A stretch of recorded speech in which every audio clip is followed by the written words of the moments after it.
Hi friends, ఎలా ఉన్నారు? Welcome back to my channel. Please like, share and subscribe. సంతోషంగా జీవించాలంటే ఏమి కావాలి? శ్రీకృష్ణుడు అర్జునుడికి చెప్పిన మాటలివి. ఆశకు పరిధి ఉండదు. బ్రతకడానికి సంపద అవసరమే కానీ దానికి మితం ఉండాలి.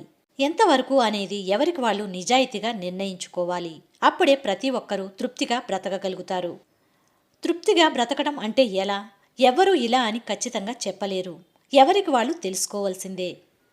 నెలకు ₹1,00,000 సంపాదించే వాళ్ళకన్నా 10,000 సంపాదించే వాళ్ళు తృప్తిగా ఉండవచ్చు. ఏసీ కార్లలో తిరిగే వాళ్ళకంటే రోడ్డు మీద పని చేసుకునే వాళ్ళు సంతోషంగా జీవించి ఉండవచ్చు. మరి తృప్తి ఎలా వస్తుంది? సంతోషంగా బ్రతకడం అందరికీ సాధ్యమేనా? ఇదే విషయం గురించి చెప్పే కథలు ఆధ్యాత్మిక గ్రంథాల్లో చాలా ఉన్నాయి. ఆనందంగా ఉన్నారంటే సంతోషంగా ఉన్నారని అర్థమా? సంతోషమే ఆనందం, ఆనందమే అసలైన సంపద. అలాంటి సంపద గురించి ఆధ్యాత్మిక గ్రంథాల్లో ఏముందో ఇప్పుడు తెలుసుకుందాం. చాలామంది ప్రస్తుతం డబ్బు సంపాదించడం కోసమే బ్రతుకుతున్నారు. ఆకలి, నిద్ర కూడా వదిలేసి మరీ కష్టపడుతూ ఉంటారు. తమ కుటుంబం తర్వాతి తరాల కోసం కూడబెట్టడమే పనిగా పెట్టుకుంటారు. పూర్తిగా డబ్బు సంపాదించడంపైనే దృష్టి పెడతారు తప్ప తృప్తి గురించి, సంతోషం గురించి ఆలోచించరు. జీవితంలో చివరి క్షణం వరకు ధనం గురించే ఆలోచిస్తుంటారు. సంపాదించడమే జీవితానికి సార్థకత అని భ్రమపడుతూ ఉంటారు. సుఖాన్నిచ్చే వస్తువులు కొని మురిసిపోతూ ఉంటారు. ఆ వస్తువుల వల్ల తృప్తి పొందుతున్నామా లేదా అని మాత్రం ఆలోచించరు. ఇదే విషయం గురించి రామకృష్ణ పరమహంస ఏం చెప్పారు అంటే, మనిషికి దాహం తీరడానికి గ్లాస్ మంచినీళ్లు చాలు, బిందెడు అవసరం లేదు. కానీ ప్రస్తుతం ప్రతి ఒక్కరూ బిందెడు నీళ్ల కోసం తప్పిస్తూ దాహం వేస్తున్నా సరిగ్గా నీళ్లు త్రాగలేకపోతున్నారని చెప్పారు.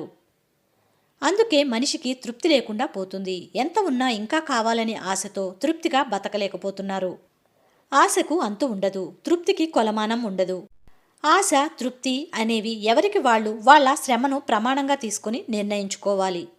ఒక వ్యాపారికి బంగారం, భార్య అంటే చాలా ఇష్టం. ఏది లేకపోయినా జీవితం వృధా అనుకుంటాడు. దేవుడు ప్రత్యక్షమై ఏం కావాలో కోరుకో అంటే తాను తాకిందెల్లా బంగారం కావాలని కోరుకున్నాడు. ఆ క్షణం నుంచి అతను ఏది తాకినా బంగారం అయిపోతుంది. దాంతో వ్యాపారి బాగా సంతోషించాడు.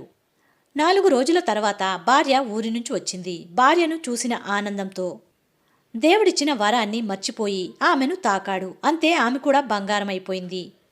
తన అత్యాశకు తానే బాధపడ్డాడు. ఇది ప్రతి ఒక్కరూ తెలుసుకోవాలి. అందుకే అత్యాశకు పోకూడదు. ఇలాగే ఆదిశంకరాచార్యులు ఆశకు, తృప్తికి మధ్య ఉన్న సంబంధం గురించి చెప్తూ, ధనం ఎక్కువగా సంపాదించాలన్న పేరాశ విడిచిపెట్టాలి. కోరికలను జయించే శక్తిని అలవర్చుకోవాలి. కష్టపడటం వల్ల న్యాయంగా ఎంతవరకు లభిస్తుందో దాంతో తృప్తి పడటం నేర్చుకోవాలి అని చెప్పారు. ఆశకు పరిధి ఉండదు.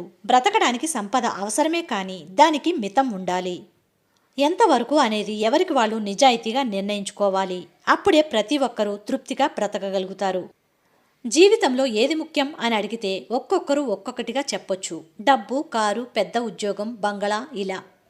కానీ ప్రతి మనిషి బ్రతకడానికి కనీస అవసరాలు తిండి, వస్త్రం, ఇల్లు మాత్రమే. ఆడంబరాలు, అత్యాశలు, భోగాలకు పోయి మనుషులు అవసరాలకు మించి పోగేసుకునే పనిలో ఉన్నారు.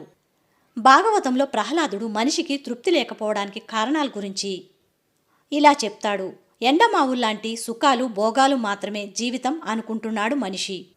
శరీరం రోగాలమయం, బాధలు కలిగిస్తుందని తెలిసినా మనుషులు మాత్రం కోరికలతో తప్పించిపోతూ ఉంటారు అని నరసింహస్వామితో చెప్తాడు. అందుకే మనిషి మితిమీరిన ఆశలను వదిలివేయాలి. కొందరు తమలో ఉన్న శక్తి, సామర్థ్యాల గురించి తెలుసుకోకుండా అతిగా ఆశపడుతూ ఉంటారు. తక్కువ కష్టపడి ఎక్కువ కావాలి అనుకుంటారు. అర్హత లేని వాటి కోసం అరులు చాస్తే ఫలితం రాదు, బాధే మిగులుతుంది. పైగా కష్టాలు వచ్చి పడతాయి. అందుకే ఒక పని మొదలు పెట్టే ముందే ఫలితం మంచిగా వచ్చినా రాకపోయినా దానిని స్వీకరించే శక్తి ఉండాలి. అందుకు మనసును సిద్ధం చేసుకుని దాని మీద విపరీతమైన ఆశ పెంచుకోకూడదు. భగవద్గీతలో కృష్ణుడు అర్జునుడితో చలి, వేడి లాంటి రెండిటిని ఒకేలా తీసుకోవాలి. అసూయ పడకుండా సంతోషం, దుఃఖం రెండిటిని ఒకేలా తీసుకోవాలి. సంతోషం, దుఃఖం రెండిటిని సమబుద్ధితో చూడాలి. అప్పుడే మనిషి తృప్తిగా జీవించగలుగుతాడు అని చెప్పాడు. కానీ మనిషి అన్నీ దక్కించుకోవాలనే దురాశ, పక్కవాళ్ళు తమకంటే ఎక్కువ సుఖపడిపోతున్నారనే ఈర్ష్య, ప్రేమ కోసం ఎంతకైనా తెగించే ఆవేశం లాంటి వాటి వల్ల మనుషులు తమని తాము కోల్పోతున్నారు. అందుకే ఏదైనా కావాలని ఆశపడే ముందే అందుకు తమకు అర్హత ఉందా లేదా అనే విషయం తనలో సాధించే ప్రతిభ ఉందా, అందుకోసం ఏం చేయాలి వంటి అంశాలను పరిగణలోకి తీసుకుని ఆలోచించి నిర్ణయం తీసుకోవాలి ప్రతి ఒక్కరూ. ఇప్పుడు అర్థమైందా సంతోషంగా జీవించాలంటే ఏం కావాలో? నెక్స్ట్ వీడియోతో మళ్ళీ కలుద్దాం. Until that take care, by by. Thank you for watching. Please like, share and subscribe.